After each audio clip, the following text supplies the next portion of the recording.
Hello everyone, आप सभी लोगों का स्वागत है आज के इस वीडियो में, जिसमें फ्रेंड्स हम लोग बिहार शिक्षक भर्ती 2023 के लिए जो हमारी संपूर्ण जीएस की मैराथन हम लोग चला रहे हैं उसको एक कदम और आगे बढ़ाएंगे। तो जितने भी लोग हमारे साथ में यहाँ पर में जुड़ चुके हैं उन सभी का स्वागत है। सभी को आदाब, नमस्कार, सत श्री अकाल, ladies and gentleman, boys and girls, आप सभी का स्वागत है। नाउ फ्रेंड्स, मैं आप लोगों को बता दूं कि आज हम लोग जो है फ्रेंड्स एक हमारा महा मैराथन करने वाले ने, लेकिन तन्वी मैम आज अवेलेबल नहीं है। इसी वजह से आप लोगों ने देखा होगा कि आपका जो सेशन है वो कल सुबह 10 बजे के लिए शेड्यूल किया गया है। तो आज हम लोग जो हमारा रेगुलर वाला सेशन है उसको कंडक्ट करेंगे, और कल जो है लगातार 10 बजे से, इसमें टाइम में भी चेंज है, 12 बजे से हमने उसको 10 बजे कर दिया ताकि ज्यादा लंबा सेशन आप लोगों के लिए ले सके। ठीक है, और ये पूरी ऑल इंडिया लेवल की एक लाइव मॉक टेस्ट होने वाली है। आप लोगों की एग्जाम में जो क्वेश्चंस आप लोगों से पूछेंगे, जिस तरह के, जिस लेवल के क्वेश्चंस पूछे जाएंगे, पूरे 120 क्वेश्चन करवाने वाले हैं।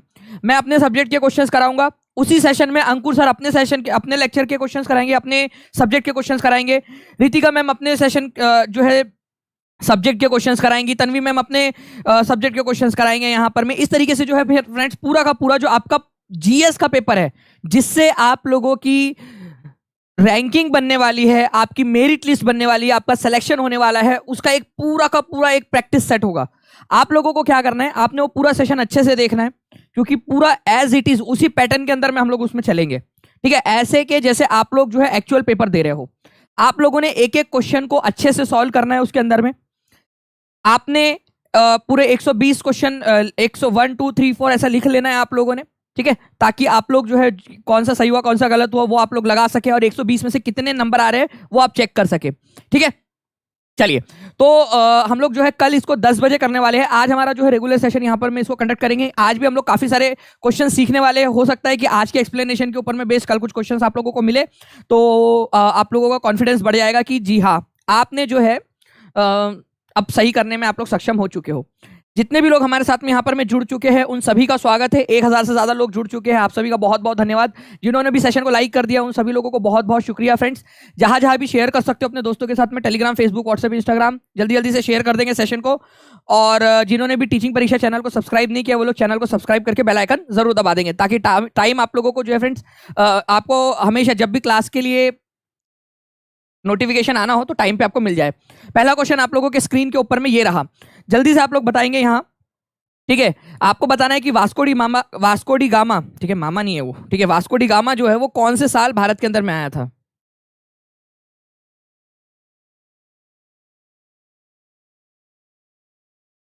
जल्दी बताएंगे आप लोग। ए बी सी डी, 42 72 58 98, कौन से साल के अंदर में वास्को डी गामा जो है आप लोगों का भारत आया था।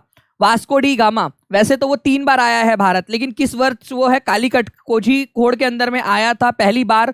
तो वो आप लोगों का आंसर हो जाएगा फ्रेंड्स 1498, लिस्बन। ठीक है, पुर्तगाल से निकला था वो, तो पुर्तगीज यात्री था वो, पुर्तगाली यात्री था। एक क्वेश्चन यहां भी क्लियर हो जाता है आप लोगों का, प्लीज इसको याद रखेंगे आप लोग। ठीक है, पुर्तगाली यात्री था। ओके, उसके बाद में अगर मैं बात करूं आप लोगों से फ्रेंड्स, ये लिस्बन से निकलता है 1497 के अंदर में। ठीक है, और फाइनली जो है ये भारत के अंदर में कब वो पहुंचा, ठीक है, यहाँ पर में कलिकट, जिसको कोझीकोड बोला जाता है, केरल के अंदर में 1498 मई 1498 में 1498 को अंदर में यहाँ पर में पहुंचा था वो। ठीक है, आप लोगों का मई के महीने में 1498 में। तो आप लोगों को ये याद रखना है कि वास्को डी गामा 1498 के अंदर में भारत आया था। इंपॉर्टेंट पॉइंट है आप लोगों का। ठीक है, कहां पर में आया था वो आया था आप लोगों का कलिकट के अंदर में। यहां का किंग कौन था उस समय का, किंग जमोरिन, जिसने उसका स्वागत किया, किंग जमोरिन। ठीक है, जमोरिन यहाँ का राजा था जिसने उसका स्वागत किया था, ये याद रखना है आप लोगों ने। और फिर 1499 के अंदर में वो वापस चला गया। चलो, तो ये आप लोग थोड़ा सा याद रखेंगे। पुर्तगाली यात्री था, 1498 के अंदर में आया था, कलिकट में आया था, और कलिकट के राजा का नाम क्या था वो आप लोग मेरे को जो है जल्दी से कमेंट बॉक्स में लिखकर बताएंगे, क्योंकि वो भी आपका क्वेश्चन पूछा जाता है।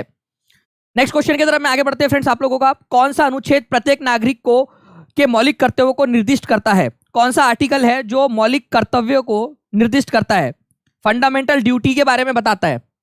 ये भी अपने आप में एक इंपॉर्टेंट क्वेश्चन है आप लोगों का। देखिए कितने लोग यहां पर में इसका आंसर कर पाते हैं।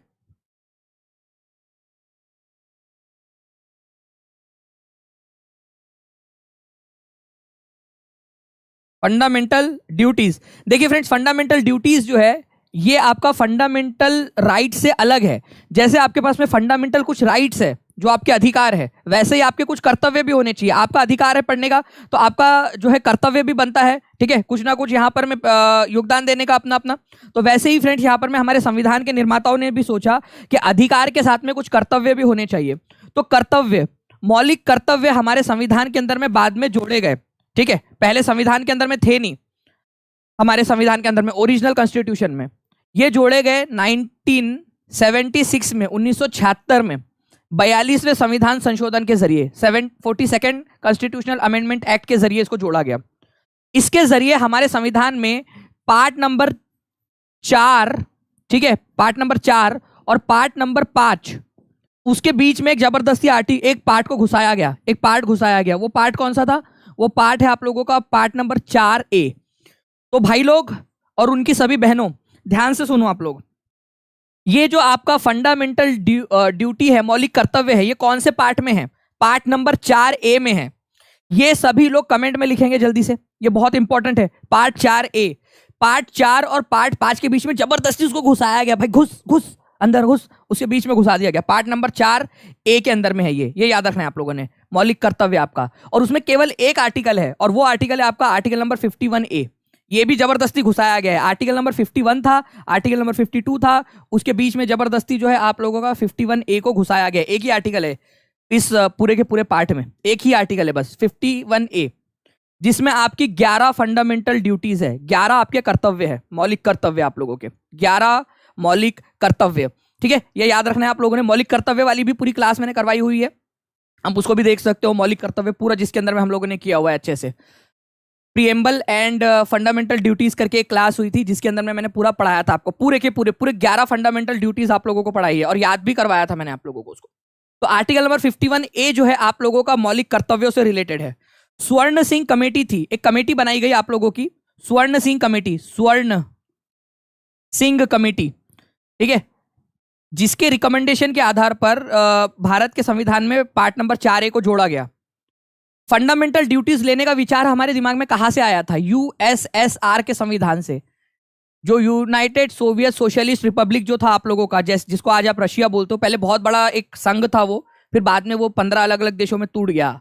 तो पहले जो यूएसएसआर करके एक संघ हुआ करता था, एक देश हुआ करता था, रशिया जिसका सबसे बड़ा पार्ट था, तो यूएसएसआर करके एक संघ हुआ करता था पहले, 1991 के अंदर में वो टूट गया आपका। तो फंडामेंटल ड्यूटीज उसके संविधान से हमने उधार लिया था, ये याद रखना है आप लोगों ने, ठीक है। तो आंसर आप लोगों का यहां पर में क्या हो जाएगा? सिंपल सी बात है, मौलिक कर्तव्यों को आर्टिकल नंबर 51A के अंदर में दिया गया है। पार्ट बोला तो पार्ट 4 नंबर A में दिया गया है। कौन सी कमेटी ने रिकमेंड किया था? तो स्वर्ण सिंह कमेटी ने रिकमेंड किया था, ठीक है। कौन से देश से हमने इसको उधार लिया है? तो यूएसएसआर से उधार लिया है, ये याद रखना है आप लोगों ने। सारी की सारी चीजें आप लोगों को यहीं पे मैंने करवा दिया।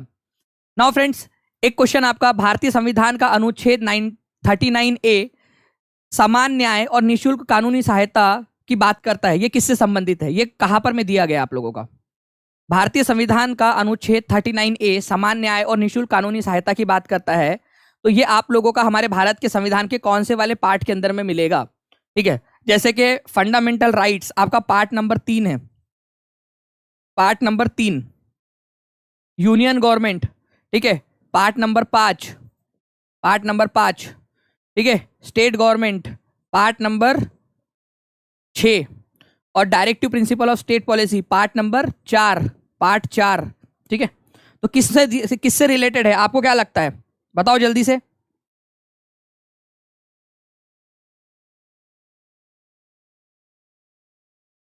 बहुत बढ़िया। देखिए फ्रेंड्स, यहां पर मैं आप लोगों के आंसर्स आ गए हैं, कमेंट बॉक्स में आप लोग आंसर कर रहे हो, चैट बॉक्स में सभी लोग आंसर्स करते रहेंगे। Directive principle of state policy DPSP का पार्ट है। डीपीएसपी जो है बेसिकली आप लोगों का पार्ट नंबर 4 है, और पार्ट नंबर 4 में आप लोगों के आर्टिकल कहां से कहां तक दिए हुए हैं। अब धीरे धीरे आपकी अंडरस्टैंडिंग बढ़ रही होंगी फ्रेंड, जो रेगुलर स्टूडेंट्स है उनकी अंडरस्टैंडिंग बढ़ रही होंगी यहाँ पर में। तो directive principle of state policy आपका आर्टिकल नंबर 36 से लेकर 51 तक, ठीक है, 36 से लेकर 51 तक के आर्टिकल्स आपके डीपीएसपी में, directive principle of state policy के अंदर में। तो उसी के अंतर्गत ये वाला भी आता है आपका 39A। 39A जो है ये कहता है कि भाई कोई भी व्यक्ति जिसके पास में गरीबी के कारण या किसी और भी वजह के कारण अगर कानूनी सहायता नहीं है, तो सरकार उसको कानूनी सहायता उपलब्ध कराएंगी। इसका एक बहुत बड़ा एग्जाम्पल जो है वो आप लोग देख सकते हो कि जैसे हमारे मुंबई के ऊपर में जब हमला हुआ था 26/11 का, तो अजमल आमिर कसाब जो था उसको भी वकील उपलब्ध करा के दिया गया था, ताकि हमारे संविधान की जो है बेसिकली हमने जो एक वादा किया कि हमको सबको बचाव करने का अधिकार देंगे, उसको भी देंगे करके, तो उसको भी दिया। पहले पूरी प्रोसीजर फॉलो की और फिर उसको फांसी पे लटकाया। वैसे हम चाहते तो हम पहले भी कर सकते थे, लेकिन हमारे संविधान हमें कहता है कि हमें सबको जो है मौका देना है, तो कुछ ज्यादा ही मौका दे दिया हम लोगों ने। लेकिन अच्छी बात है, उससे हमारे पूरे दुनिया में हमारे संविधान की जो है वाहवाही हुई कि हमने हमारे संवैधानिक मूल्यों का पालन किया। ठीक है, तो ये यहाँ पर में दिया हुआ है आप लोगों का, ये याद रखना है आप लोगों ने। नेक्स्ट क्वेश्चन की तरफ में आगे बढ़ते हैं हम लोग। यहाँ पर में एक क्वेश्चन है आप लोगों का, which one of the following acts led to the separation of Burma from India. आपको पता होना चाहिए फ्रेंड्स कि हमारे जो बर्मा है, ठीक है, जिसको आज आप लोग म्यांमार के नाम से भी जानते हो, एक समय जो है वो भारत का ही पार्ट हुआ करता था। ठीक है, फिर बाद में जो है उसको अलग कर दिया गया भारत से। ठीक है, भारत से अलग कर दिया गया इन द सेंस उसका एडमिनिस्ट्रेशन भारत से अलग कर दिया गया, उसके प्रशासन को भारत से अलग कर दिया गया।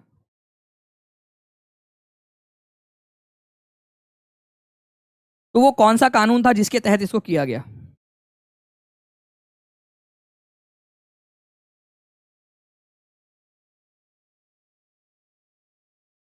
जी, तो देखिए फ्रेंड्स, अगर हम लोग बात करेंगे यहाँ पर में इस एक्ट की, तो ये बर्मा को भारत से अलग करने वाला जो एक्ट था वो था आपका गवर्नमेंट ऑफ इंडिया एक्ट 1935। आपको पता होगा ये हमारा भारत है, यहाँ पर में है बर्मा, म्यांमार। ठीक है, पहले क्या था 1935 के कानून के तहत, मतलब उसके पहले तक 1937 तक ये बर्मा जो है ये भारत के ही साथ में, मतलब बेसिकली वो चलता था। उसका एडमिनिस्ट्रेशन भारत से ही चलाया जाता था, उसका भी एडमिनिस्ट्रेशन, लेकिन उसको अलग कर दिया गया, उसका एडमिनिस्ट्रेशन अलग कर दिया गया 1935 के कानून के तहत 1937 में। तो 1935 के कानून के तहत बर्मा को भारत से अलग कर दिया गया था। ठीक है, क्योंकि वो था ही नहीं कभी भारत का पार्ट, बेसिकली वो अलग ही था, बस वो तो अंग्रेजों ने जीत लिया था और भारत के एडमिनिस्ट्रेशन के साथ में उसको जोड़ दिया था बस। तो फिर बाद में अंग्रेजों ने सोचा उसको अलग कर दिया जाए, तो 1935 में उसको अलग कर दिया। ठीक है, 1935 के कानून के तहत 1937 में जाकर उसको अलग कर दिया। तो ये याद रखना आप लोग, आंसर आपको ऑप्शन नंबर सी हो जाएगा। नेक्स्ट क्वेश्चन की तरफ में हम लोग आगे बढ़ते हैं। यहाँ पर मैं आप लोगों के, टाइफून नामक चक्रवात से निम्नलिखित में से कौन सा क्षेत्र अधिक प्रभावित होता है? टाइफून, ठीक है, टाइफून। जैसे यहाँ पर मैं देख पा रहा हूँ फ्रेंड्स, 2100 से ज्यादा लोग हमारे साथ में जुड़ चुके हैं और 1100 से ज्यादा लाइक्स हो चुके हैं। तो जल्दी जल्दी से फ्रेंड्स आप लोग जो है वो लाइक और शेयर का नंबर भी बढ़ाते रहेंगे यहाँ पर में।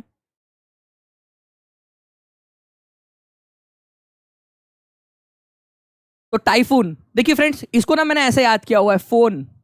आपको पता है सबसे ज्यादा फोन कहां पर में बनते हैं? ठीक है, ज्यादातर फोन कहां से आते हैं? चाइनीज फोन होते हैं, आप लोगों को पता है ना। फोन फोन चाइना से बनकर आते हैं फोन। तो चाइना सी या चाइना का जो एरिया है, आप लोगों को साउथ चाइना सी का जो एरिया है, वहां पर में जो चक्रवात आता है उसको आप लोग क्या कहते हो? उसको टाइफून कहते हो आप लोग। जो ये चक्रवात इस तरीके से जो होता है ना, ठीक है, बड़ा सा तूफान आता है समुद्र के अंदर में, तो टाइफून बोला जाता है उसको। कहां पर में? टाइफून उसको कहा जाता है आप लोगों का साउथ चाइना के अंदर में। अब मैं आपको बताऊं फ्रेंड्स कि अलग अलग इलाकों के अंदर में इसको अलग अलग नाम से जाना जाता है। यहाँ पर में केवल 47% लोगों ने आंसर सही दिया है, 49 हो चुके हैं अभी, 49% लोगों ने बिल्कुल सही आंसर दिया है। ठीक है, तो मैं आप लोगों को कुछ चीजें बताता हूँ, फिर उसके बाद में आप लोग जो है वो करना। जैसे देखिए यहाँ पर में टाइफून, ठीक है, आप लोगों का चीन सागर वाला जो इलाका है आप लोगों का, ठीक है, चीन का सागर, ये यहाँ पर में पश्चिमी चीन सागर या प्रशांत महासागर, ये वाला जो इलाका है आपका, उसमें यहाँ पर में उसको टाइफून बोला जाता है। तो चाइना और जापान वगैरह आ जाए आप लोगों का, तो याद रखना इसको क्या बोला जाता है? टाइफून कहा जाता है। चाइना जापान के आसपास वाले क्षेत्र में इसको टाइफून बोलते हैं, चक्रवात को। इसको चक्रवात कहा जाता है या साइक्लोन कहा जाता है भारत के अंदर में। तो भारत में क्या कहते हैं हम लोग? इसको साइक्लोन। एक क्वेश्चन आया था फ्रेंड थोड़े समय पहले एक एग्जाम के अंदर में, हमारे भारत का कौन सा राज्य है जहां पर में सबसे ज्यादा चक्रवात आते हैं, सबसे ज्यादा साइक्लोन्स आते हैं? तो हमारे भारत के अंदर में सबसे ज्यादा चक्रवात उड़ीसा राज्य के अंदर में आते हैं, ये उस क्वेश्चन का आंसर था। तो भारत के अंदर में या हिंद महासागर के अंदर में इसको चक्रवात या साइक्लोन कहा जाता है। ठीक है, ये याद रखने के आप लोग। इसके अलावा फ्रेंड्स बागियो इसको कहा जाता है, बागियो। ठीक है, तो इसको तो बहुत ही आसान है याद रखना। ठीक है, फिलीपींस, भाई फिलीपींस है ये, फिलीपींस। तो फूल से याद रखो, फूल कहाँ होते हैं? बागों में होते हैं, बागों में बहार है। ठीक है, आपको जीएस से प्यार है, मतलब जीएस मतलब जनरल स्टडीज से बोल रहा हूँ, ठीक है, नहीं तो यहाँ पर मैं बोलेंगे गीता सिंह से प्यार है करके, ठीक है। तो बागों में बहार है, फूल है बाग के अंदर में, तो बाग का फूल कहाँ होते हैं, बागों में होते हैं, तो फिलीपींस बागियो, ये याद रख लेना है आप लोगों ने, इंपॉर्टेंट आप लोगों का क्लियर हो गया यहाँ पर इस तरीके से। विली विली, ठीक है, तो विली विली ये आप लोगों का जो है फ्रेंड्स ऑस्ट्रेलिया के अंदर में होता है, विली विली ऑस्ट्रेलिया के अंदर में आता है ये आप लोगों का, ऑस्ट्रेलिया में विली विली। अब आप लोगों को बाकी की जो चीजें हैं वो ऑप्शन एलिमिनेट करने के काम में आ जाएंगी आप लोगों के। बाकी अमेरिका, उत्तरी कैरेबिया, अटलांटिक महासागर, यहाँ पर में इसको हरिकेन बोला जाता है, ठीक है, हरिकेन। कुछ इलाके में उसको टोर्नेडो भी बोलते हैं। मिसिसिपी का जो इलाका है वहां पर में इसको ट्विस्टर भी कहा जाता है, ट्विस्टर, क्योंकि ये ट्विस्ट कर देता है ना, ऐसा गोल गोल गोल गोल घुमा के ट्विस्ट कर देता है आप लोगों की, ट्विस्ट कमरिया, वो गाना भी आया था, तो ये ट्विस्ट ऐसा गोल गोल गोल गोल घुमा के ना, ऐसा गोल गोल घुमा देता है आप लोगों को, ट्विस्ट कर देता है, उसके अंदर फंस गया तो आप लोग। चलिए अब देखते हैं कितने लोगों ने यहाँ पर मैं इस पॉइंट को समझा है। इस क्वेश्चन का आंसर करिए आप लोग, ठीक है। यूपीपीसीएस 2019 के अंदर में आया हुआ एक क्वेश्चन आप लोगों का, बताइए यहाँ पर में आप लोग खुद ही बताइए यार, मैं चाहता हूँ कि आप लोग करें करके। बिली बिली नहीं है वो, विली विली है। वह को ब क्यों बोलते हो, वह बोलो लेकिन लिखो तो वह कम से कम।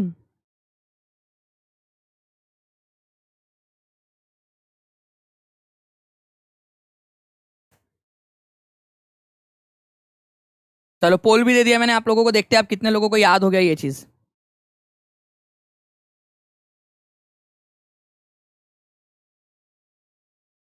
जी देखिए फ्रेंड्स, अगर मैं बात करूं यहाँ पर मैं आप लोगों का, बागों में फूल होता है तो फिलीपींस, ठीक है। आपका एक ही जोड़ी लगने वाली है 3 के साथ, और 3 के साथ कहाँ लगी है, तो यहाँ नहीं लगी है, यहाँ नहीं लगी है, तो देखो ऑप्शन गलत होने के चांसेस आपके कम हो गए, ठीक है।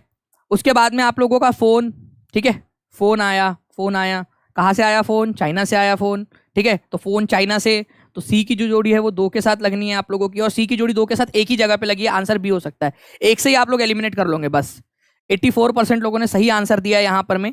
कितना आसान हो गया आप लोगों के लिए अभी, ऑप्शन एलिमिनेट बस आपने टाइफून से कर लिया। विली विली से भी कर सकते हो आप, विली विली जो है आप लोगों को ऑस्ट्रेलिया के अंदर में होता है, तो डी की जोड़ी जो है 1 के साथ लगनी थी, तो देखो ये ऑप्शन और ये ऑप्शन एलिमिनेट हो जाते थे आप लोगों के। ऑप्शन एलिमिनेट करना सीखो आप लोग, ऑप्शन एलिमिनेशन करोगे ना तो उससे बहुत आसानी से क्वेश्चन आंसर तक आप लोग पहुंच सकते हो बेसिकली। तो answer is option number B. कितने लोगों का सही था हाथ ऊपर करके बता देंगे जल्दी से यहाँ पर मैं आप लोग। परवीन अभी तो फिलहाल में नहीं बढ़ेंगी, ऐसे ही समझ के चलो आपने, और अभी से मतलब जो है उसी के हिसाब से अभी आपको करते हुए चलना है। बढ़ेंगी नहीं बढ़ेंगी डेट आगे एग्जाम की, वो बात का मैटर है। जिसने ये सोचकर पढ़ाई की कि बढ़ेंगी नहीं बढ़ेंगी और उस चक्कर में रह गया, उसका रह जाएगा एग्जाम क्लियर होना। जिसने ये सोच के चल लिया कि भाई हो सकता है प्रीपोन हो जाए करके, अरे जल्दी ना हो जाए यार पेपर, ठीक है, अतुल कुमार के मन में आया, उन्होंने बोला यार नहीं काम करते हैं सरप्राइज, ठीक है, और फटाक से करा लिया पेपर। ऐसा समझ के पढ़ाई करो आप, उल्टा कहा पोस्टपोन की बात कर रहे हो आप, मैं प्रीपोन की बात करो कि प्रीपोन के हिसाब से पढ़ाई करो करके। एक क्वेश्चन आप लोगों का 2014 के अंदर में पूछा गया था साइक्लोन के ऊपर में, ठीक है।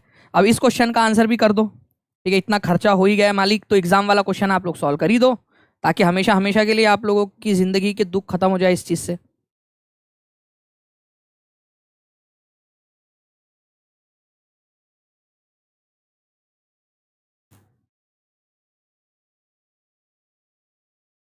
Willie willy, hurricanes, typhoons, baguio. अरे यार ये बागों में बहार है, और बागों में बहार है तो बहार में फूल है, ठीक है, तो बाग में फूल होते हैं। डी की जोड़ी 3 के साथ लगनी है, और डी की जोड़ी यहाँ 3 के साथ नहीं लगी है, तो ए आंसर नहीं हो सकता, यहाँ भी आंसर नहीं हो सकता, ठीक है। तो ऑप्शन एलिमिनेशन से हमारे 2 ऑप्शन खत्म हो गए, ठीक है। फोन आया, फोन आया, टाइफोन आया, ठीक है, तो चाइना कहाँ है भाई, चाइना। सी की जोड़ी 4 के साथ लगनी है, दोनों जगह पे लगा है। विली विली को ले लेते हैं हम लोग, विली विली भी हमारा बढ़िया है, विली विली ऑस्ट्रेलिया, ठीक है, ऑस्ट्रेलिया। एक ही जोड़ी 2 के साथ लगनी है, एक ही जोड़ी 2 के साथ लगनी है, एक ही जोड़ी 1 के साथ लगाया है यहाँ पर में, तो सी भी आंसर नहीं हो सकता आप लोगों का। एक ही जोड़ी 2 के साथ लगनी है, तो आंसर बी होगा आपका। देखो ऑप्शन एलिमिनेशन की मदद से हम लोग पहुंच गए एग्जाम हमारे आंसर तक। 74% लोगों ने सही आंसर दिया है अब तक। तो आप लोग थोड़ा सा फ्रेंड्स प्रैक्टिस करोगे ना जितना ज़्यादा। हरिकेन जो है ये यूएसए और अटलांटिक महासागर वाला जो एरिया है आप लोगों का, वहाँ पर में इसको हरिकेन बोला जाता है। हरिकेन, टॉर्नेडो, ट्विस्टर, ये सब अमेरिका और उसके आसपास कैरेबियन आइलैंड वगैरह जो है ना उस वहां पर में बोला जाता है हरिकेन। जो कैरेबियन आइलैंड मतलब क्या है, ये आपका नॉर्थ अमेरिका है, यहाँ पर में आप लोगों का साउथ अमेरिका है, ठीक है। तो ये यहाँ पर में कैरेबियन आइलैंड्स है, तो यहाँ पर आप लोग, ठीक है। एक क्वेश्चन था आप लोगों का 2005 में पूछा गया। देखो मैं आप लोगों को पूरे के पूरे प्रैक्टिस करा दे रहा हूँ, आपके जहां जहां से भी क्वेश्चंस पूछे जा सकते हैं वो सारी क्वेश्चंस की प्रैक्टिस करा दे रहा हूँ एक ही बार में आपकी। तो इसके लिए यार एक लाइक या शेयर तो बनता है आप लोगों का, और जिन भी लोगों ने अब तक चैनल को सब्सक्राइब नहीं किया वो लोग चैनल को सब्सक्राइब करके बेल आइकन भी जरूर दबा देंगे।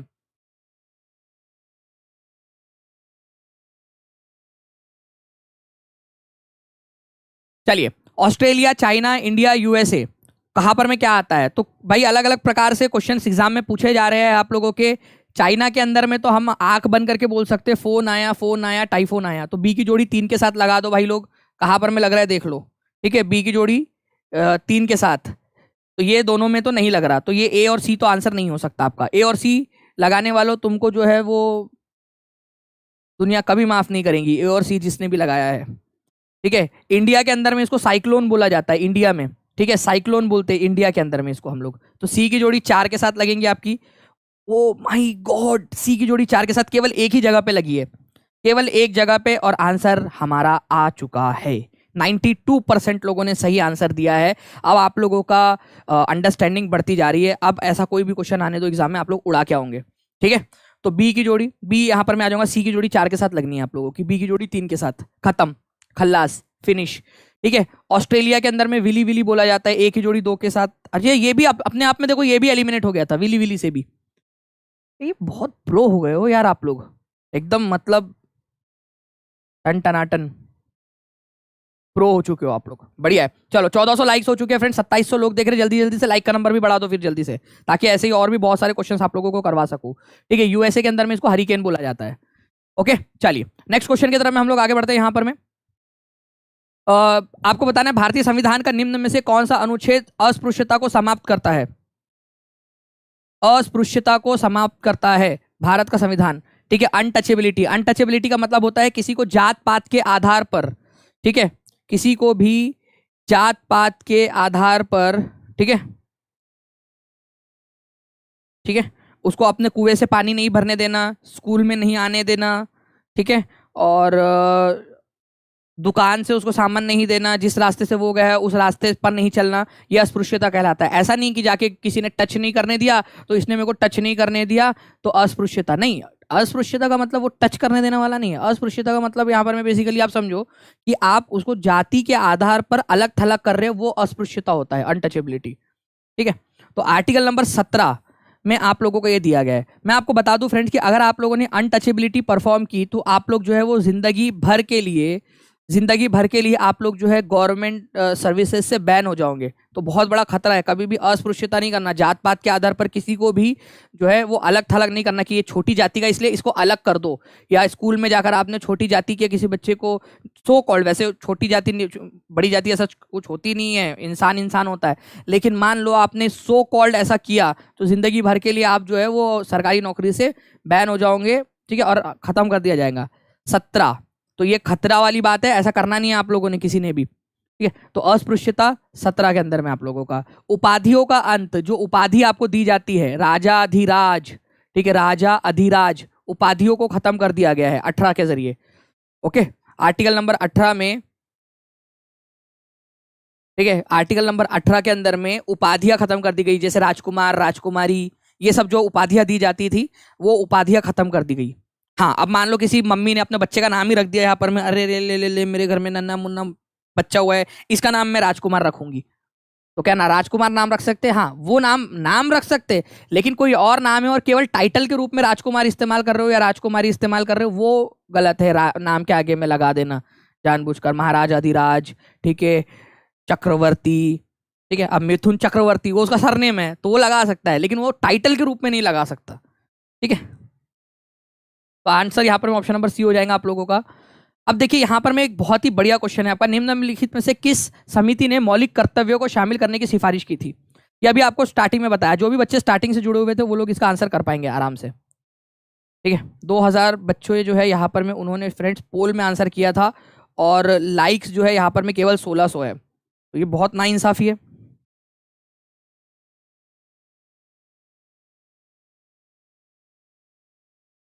मौलिक कर्तव्यों को शामिल करने की सिफारिश की गई थी। मौलिक कर्तव्य, तो सबसे पहली बात तो फ्रेंड्स फंडामेंटल ड्यूटीज जो है आप लोगों की, ठीक है, ड्यूटीज देखो, कर्तव्य, ओके।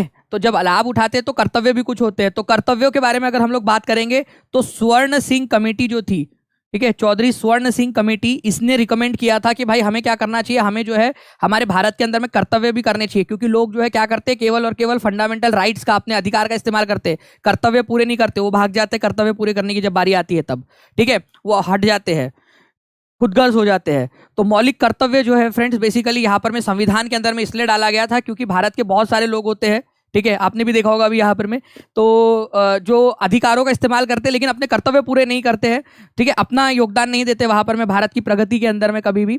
तो उनको मोटिवेट करने के लिए कि भाई अब आपकी जिम्मेदारी भी बनती है यार, अब हम कुछ कर तो सकते नहीं तुमको, कि जेल में तो डाल नहीं सकते यहाँ पर में कि तुम कर्तव्य पूरे नहीं कर रहे हो, तो संविधान के अंदर में डाल देंगे तो शायद उन पर कुछ असर पड़े, इस तरीके से जो है वो मौलिक कर्तव्य को डाला गया है। मौलिक कर्तव्य जस्टिफाइबल नहीं होते, मतलब अगर किसी ने मौलिक कर्तव्य पूरा नहीं किया तो उसको कोर्ट में, उसको उसको जेल में नहीं डाला जा सकता। जैसे फंडामेंटल राइट्स आपका अधिकार है, अगर आपको नहीं मिले तो आप कोर्ट जा सकते हो, लेकिन मौलिक कर्तव्य अगर आपने पूरे नहीं किए तो आपको जेल में नहीं डाला जाएगा। वो आपकी रिस्पॉन्सिबिलिटी बनती है, किसी के भी दिल से आना चाहिए कि भाई हाँ यार मेरे को अपनी जिम्मेदारी पूरी करनी है। कोई दूसरा बोले और फिर वो अपनी जिम्मेदारी पूरी करे, या संविधान बोले और वो अपनी जिम्मेदारी पूरी करे, ये कितनी खराब बात है कि हमको हमारे संविधान के अंदर में लिखना पड़ा कि ये आपके कर्तव्य है, जबकि हमारे देश के अंदर में लोगों में खुद से आना चाहिए था, ठीक है।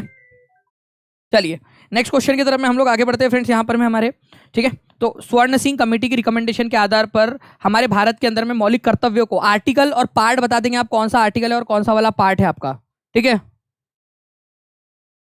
ओके, भारत के राष्ट्रपति को उनके पद से कौन हटा सकता है, ये आप लोगों ने बताना है।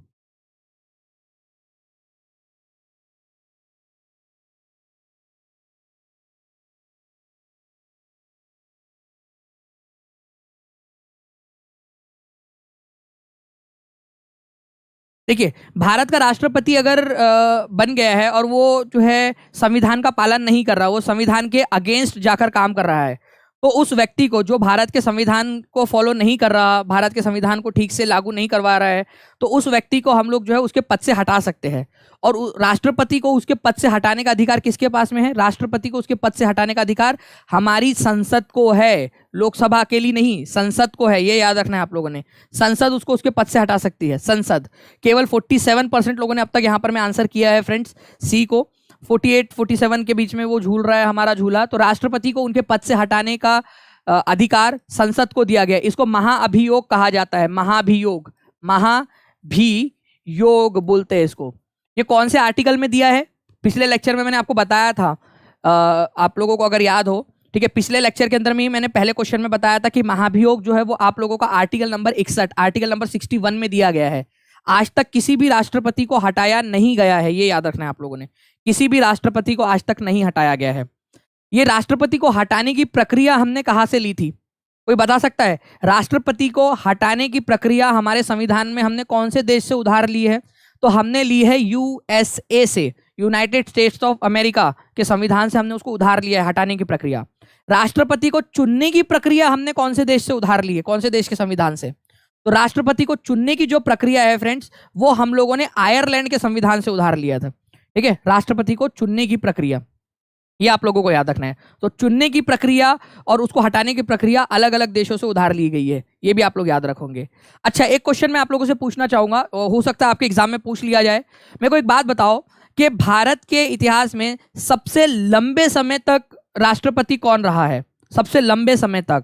और सबसे कम समय तक भारत का राष्ट्रपति कौन रहा है? ये भी क्वेश्चन अगर आप लोग आंसर करना चाहो तो कमेंट बॉक्स के अंदर में कर सकते हो आप लोग, ठीक है, क्योंकि ये भी एक एक्स्ट्रा पॉइंट है। देखो, मैं पढ़ाते पढ़ाते आप लोगों को बहुत सारे एक्स्ट्रा पॉइंट्स भी बताता हूं जो आपके एग्जाम में पूछे जा सकते हैं, ठीक है, तो उनको भी ध्यान रखा करो आप लोग।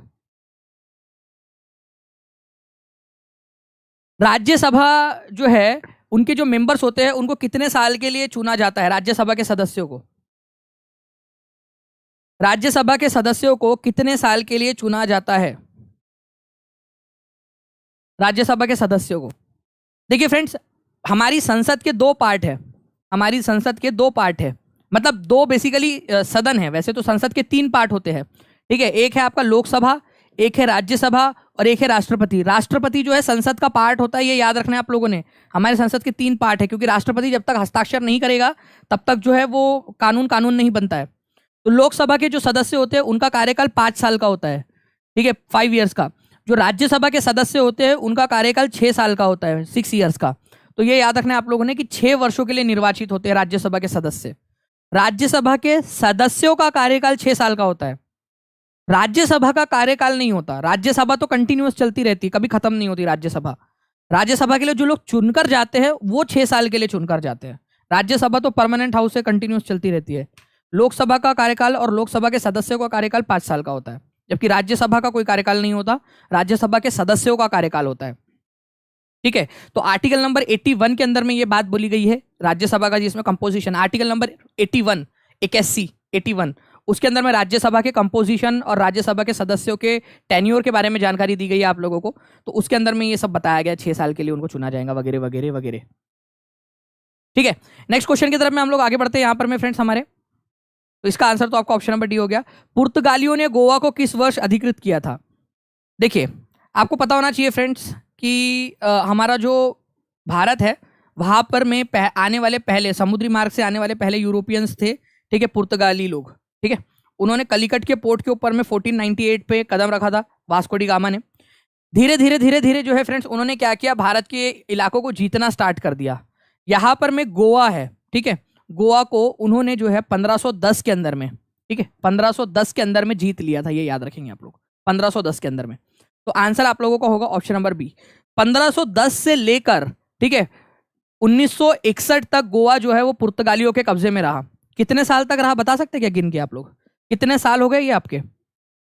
1510 से लेकर 1961 तक बता दो कोई गिन के कितने साल हो गए? 451 साल हो गए, 451 ईयर्स, 450 साल तक जो है गोवा के ऊपर में पुर्तगालियों का शासन रहा। तो आप आज भी जब गोवा जाओगे, ठीक है, तो आप लोगों को पुर्तगाल का प्रभाव देखने के लिए मिलता है, वहां पर में पुर्तगाली सभ्यता का प्रभाव देखने के लिए मिलता है, ठीक है। तो 1510 बाद में उन्होंने पुर्तगाल को अपनी राजधानी बना लिया था, सॉरी गोवा को अपनी राजधानी बना लिया था उन्होंने, ठीक है। 1530 में गोवा को कैपिटल बना लिया था उन्होंने, अपना राजधानी बना लिया था। भारत में पुर्तगालियों की राजधानी क्या थी? गोवा थी। 1530 में उसको राजधानी बना दिया था उन्होंने, ठीक है। चलिए तो ये भी आप लोग याद रखोगे। 3163 लोग हो चुके हैं हमारे साथ में यहाँ पर में, 1914 लाइक्स हो चुके हैं। जल्दी जल्दी से फ्रेंड्स लाइक और शेयर दोनों करते रहेंगे सभी के सभी लोग। मैं आप लोगों को फिर से बता दूं कि कल 10 बजे आप लोगों की क्लास होने वाली है, बड़ी वाली क्लास आप लोगों की, ठीक है, जिसके अंदर में हम लोग पूरे 120 क्वेश्चन करेंगे एक्चुअल एग्जाम पैटर्न के ऊपर में, पोल के साथ में। तो सभी लोगों ने लाइव आना है, लाइव प्रेशर को फील करना है आप सभी लोगों ने कल। 2011 में विश्व जनसंख्या में भारत की जनसंख्या का प्रतिशत कितना था? यह भी एक बहुत ही बढ़िया क्वेश्चन है,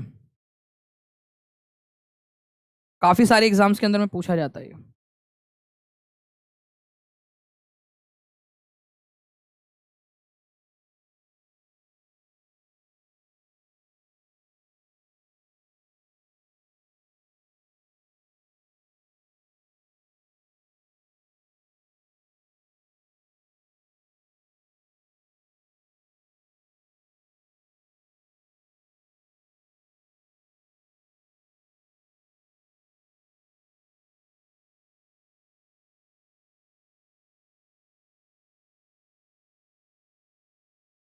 बहुत बढ़िया। देखिए फ्रेंड्स आप लोगों के यहाँ पर मेरे पास में आंसर्स आने आप लोगों के स्टार्ट हो गए हैं, ठीक है। तो 2011 में विश्व की जो जनसंख्या उसमें भारत की जनसंख्या का कितना योगदान था?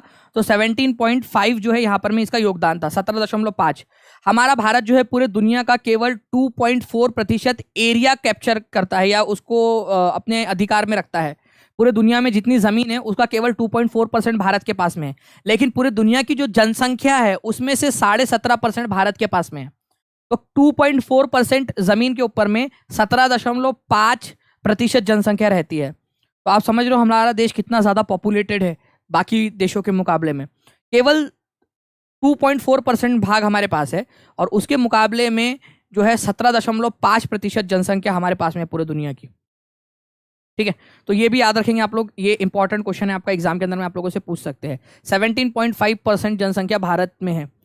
ओके, चलिए आगे बढ़ने से पहले फ्रेंड्स मैं आप लोगों को आगे के क्वेश्चन के पहले एक बार फिर से बता दूं कि कल आप लोगों का बिहार शिक्षक भर्ती का जो है 5 घंटे का लगातार महा मैराथन होने वाला है आप लोगों का, जिसमें आप लोगों के 120 क्वेश्चंस जो है पूरे के पूरे, ठीक है, 120 क्वेश्चंस जैसे एग्जाम में पूछे जाएंगे उस तरीके के आप लोगों के क्वेश्चंस को पूरा का पूरा वहां पर में बनाया जाएगा। एकदम लाइव मॉक टेस्ट रहेगा, all India live mock test. आप लोगों ने, सभी लोगों ने उसको लाइव पूरा का पूरा जो है अटेम्प्ट करना है। इससे क्या होगा, आप लोगों को ऐसा लगेगा कि आप एग्जाम के अंदर में कर रहे हो। पेन पेपर लेके बैठना, ठीक है, कौन सा कितने क्वेश्चन सही हुए, 1 2 3 4 में से कितने सही हुए आपके, वो आप लोग करते रहना। और आप सारे लोगों के अंदर में आपका स्कोर कितना आया वो भी आप लोग यहाँ पर में लिख सकते हो फिर उसमें, ठीक है। चलिए, बिहार के किस जिले को सिल्क सिटी के नाम से जाना जाता है?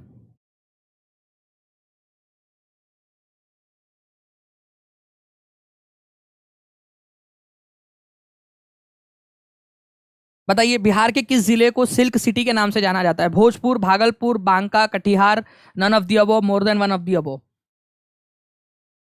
तो देखिए फ्रेंड्स, बिहार का जो सिल्क सिटी आप लोगों का वो है भागलपुर, ठीक है।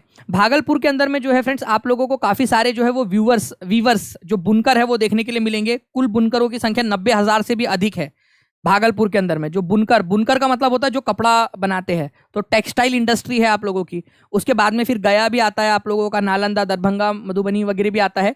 लेकिन सबसे ज्यादा जो बुनकर है आप लोगों के वो आपके भागलपुर के अंदर में है। इसी वजह से इसको सिल्क सिटी के नाम से जानते हैं, सिल्क सिटी।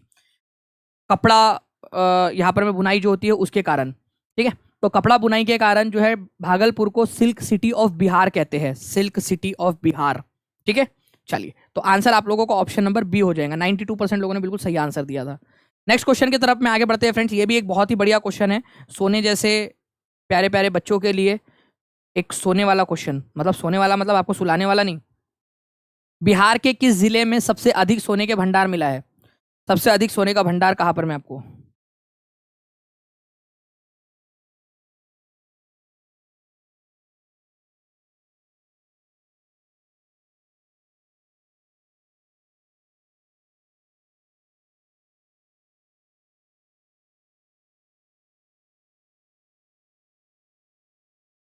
ठीक है। तो सबसे अधिक सोने का भंडार आप लोगों को कहाँ मिला है फ्रेंड्स? जमुई के अंदर में मिला है, ठीक है। ये याद रखना है आप लोगों ने, जमुई के अंदर में। तो आंसर आप लोगों का ऑप्शन नंबर ए हो जाएगा, जमुई। आपको बता दूं फ्रेंड्स कि एक स्टैटिस्टिक्स है जो आप लोगों को याद रखना है। जो ये टेबल है आप लोगों का जिसमें बताया गया कि गोल्ड और रिजर्व्स जो डिस्ट्रीब्यूशन है इंडिया में वो कहाँ पर में है। तो आप लोगों को जानकर हैरानी होगी कि भाई हमारे भारत में सबसे ज्यादा जो गोल्ड और है, स्वर्ण अयस्क है, मतलब जिसमें से सोना निकाला जाता है, सोना निकाला जाता है बाहर, उसमें 44% जो है वो बिहार के पास में है आप लोगों का। और ये मैं नहीं कह रहा अकेला, ये देखिए इंडियन ब्यूरो ऑफ माइंस, ठीक है, Indian bureau of mines .gov.in, ये जो वेबसाइट है आप लोगों की ये कह रही है। ये आपको दिखा देता हूं मैं जूम करके भी, ठीक है। यहाँ पर मैं, आप देखिए, गवर्नमेंट की वेबसाइट का डेटा है, ठीक है, गवर्नमेंट वेबसाइट का डेटा है आप लोगों का। आप देख सकते हो बिहार के पास में 44% है, फिर आता है बारी राजस्थान की 25%, फिर कर्नाटक के पास में 21% है। और ये आप लोग देखिए गवर्नमेंट की वेबसाइट का डेटा है आप लोगों का, ओके। तो इस तरीके से जो है फ्रेंड्स आप लोगों का 44% जो सोने का अयस्क का भंडार है। सोने के अयस्क का मतलब होता है ऐसा जो कच्चे पूरा का पूरा सोना मिक्स होता है, अलग अलग और अलग अलग मेटल्स उसके साथ में चिपके हुए होते हैं, फिर उसको साफ करके निकालना पड़ता है। तो 44% बिहार में है। और बिहार में भी सबसे ज्यादा जो है वो जमुई के अंदर में आप लोगों को मिलेगा, जमुई के अंदर में, ठीक है जी। कर्नाटक के अंदर में जो है केजीएफ है, कोलार गोल्ड फील्ड आप लोगों की, वहां से भी निकाला जाता है, ठीक है। कर्नाटक में एक मूवी आई थी उसकी वजह से वो बहुत ज्यादा फेमस हो गया आप लोगों का, कोलार गोल्ड फील्ड। बिहार में तो चलो अभी अभी इसकी डिस्कवरी हुई है, लेकिन पहले कर्नाटक के अंदर में पहले से ही पता था हम लोगों को, इसी वजह से वो कर्नाटक बोल दिया जाता है यहाँ पर में, ठीक है आप लोगों का। तो बाकी तो एज सच और उसमें कुछ वो बड़ी बात नहीं है इसमें, ठीक है। चलिए, तो ये थोड़ा सा आप लोगों ने याद रखना है इस चीज को। बाकी फ्रेंड्स मैं आप लोगों को एक बार फिर से बता दूं कि आप लोगों की कल जो मैराथन है वो लग चुकी है आप लोगों की। उसको सभी के सभी जो लोग हैं वो क्या करेंगे, लाइक कर देंगे उसको, और उस पर जो नोटिफिकेशन का होता है ना, नोटिफाई मी का ऑप्शन, उसको ऑन कर देंगे सभी के सभी लोग। नोटिफाई मी का ऑप्शन जो है उसको सभी लोगों ने ऑन कर देना है, ताकि आप लोगों को, ठीक है, आप लोगों को जो है फ्रेंड्स जो जो क्लास है जैसी स्टार्ट होती है उसका नोटिफिकेशन आप लोगों को मिल जाए, ठीक है। चलिए, बाकी फ्रेंड्स मैं आप लोगों से यहाँ पर मैं कुछ सवाल पूछना चाहता हूँ आप लोगों से, आगे बढ़ने से पहले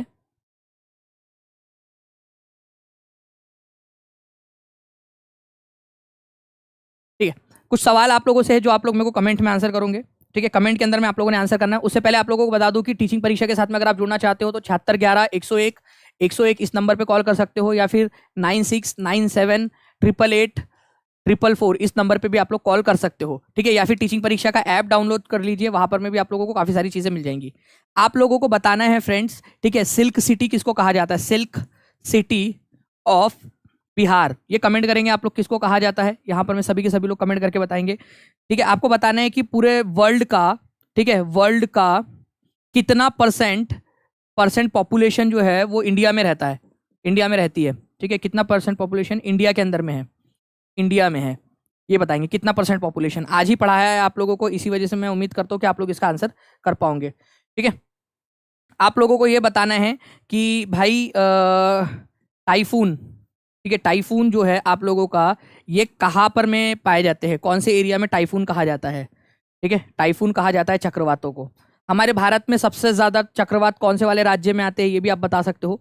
फंडामेंटल ड्यूटीज का आर्टिकल कौन सा है, फंडामेंटल ड्यूटीज का, फंडामेंटल ड्यूटीज। जिस बच्चे ने स्टार्टिंग से पूरा का पूरा लेक्चर देखा है वो पूरी की पूरी जानकारी दे देगा मेरे को फंडामेंटल ड्यूटीज के बारे में। स्टार्टिंग में ही आप लोगों को बताया था मैंने, एकदम स्टार्टिंग में। ठीक है, उसके अलावा आप लोग मेरे को कमेंट करके बताओगे सभी लोग कि Vasco D gamma, Vasco D gamma, ठीक है, वास्को डी गामा जो है वो कौन से ईयर में भारत आया था। ठीक है, कहाँ आया था वो, कौन से क्षेत्र में आया था, और वहाँ का राजा का नाम क्या था, वहाँ के राजा का नाम क्या था। ठीक है, ये आप लोग मेरे को कमेंट करके बताओगे आप सभी लोग। देखते हैं कितने लोग इस क्वेश्चन का आंसर कमेंट बॉक्स में कर सकते हैं। तो जैसे ही मैं यहाँ पर मैं ये लेक्चर बंद करूंगा वैसे ही आप लोगों को जो है वो कमेंट में आंसर करना है। आप लोग रीडायरेक्ट होंगे फ्रेंड्स उस सेशन के ऊपर में, जो सेशन आप लोगों का लगा हुआ है उस सेशन को आप लोगों ने क्या करना है, उस सेशन को लाइक कर देना है। जितने ज़्यादा लोग रहेंगे उतने ज़्यादा, जितने ज़्यादा लाइक्स वहाँ पर में हो जाएंगे उतना ज़्यादा जो है फ्रेंड्स क्या होगा कि सारे के सारे जितनी भी फैकल्टीज़ है और जितने ज़्यादा आप लोग सब्सक्राइब कर दोगे उतना ज़्यादा जो है फैकल्टीज़ को लगेगा कि हाँ आप लोगों के लिए और ज़्यादा मेहनत करनी है। ठीक है, तो आप लोग जो है उस सेशन को जाकर सारे के सारे लोग जो है वो लाइक का बटन दबा देंगे और नोटिफाई मी का ऑप्शन दबा देंगे वहां पर में। ओके, चलिए तो मिलते हैं हम लोग हमारे कल वाले सेशन के अंदर में फ्रेंड्स, बिल्कुल धमाकेदार। कल 10 बजे डॉट 10 बजे का अलार्म लगा दो सभी लोग। ठीक है, और जितनी भी लड़कियां हैं खाना वगैरह सुबह सुबह जल्दी उठकर बना लेना। ठीक है, अपने हस्बैंड को जल्दी जल्दी भेज देना, जाओ करके जाओ ऑफिस जाओ, तुम मेरे को काम है करके। ठीक है, और बढ़िया से आ जाना है यहाँ पर मैं पढ़ाई करने के लिए। ओके, चलो thank you very much friends, मिलते हैं नेक्स्ट क्लास में, तब तक के लिए take care and bye, god bless you all, thank you.